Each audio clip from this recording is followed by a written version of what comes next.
కాదండి.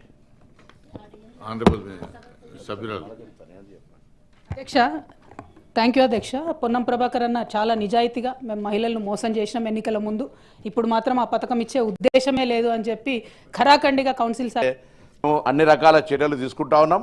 బలహీన వర్గాలకు సంబంధించి కావచ్చు, ఎస్సీలకు కావచ్చు, కళ్యాణ లక్ష్మి షాదీ ముబారక్ సంబంధించి మేమేం పేరు మార్చలేదు. ప్రభుత్వాన్ని 2-3 సంవత్సరాలుగా పెండింగ్ పెట్టినటువంటి చెప్పినాం.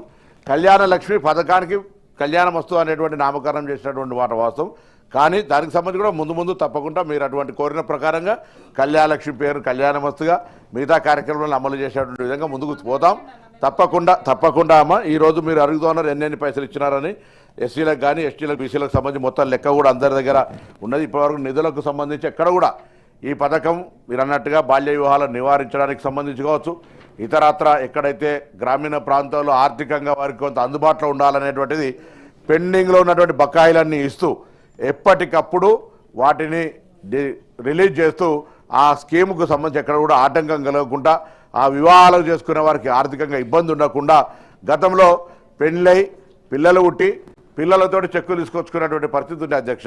ఇది వాళ్ళు జ్ఞాపకం ఉంచుకోవాలి. ఇవాళ అటువంటి పరిస్థితి లేకుండా ఎప్పటికప్పుడు క్లియరెన్స్ ఇస్తే టాప్ ప్రయారిటీగా మేము తీసుకొని ముందుకు పోతున్నాం అధ్యక్ష. నవీన్ మాట్లాడడానికి అవకాశం ఇచ్చినందుకు ధన్యవాదాలు. ప్రభుత్వం చిగ్గుగా ఒప్పుకుంటుంది మేము ఆడబిడ్డలను మోసం చేసినాం.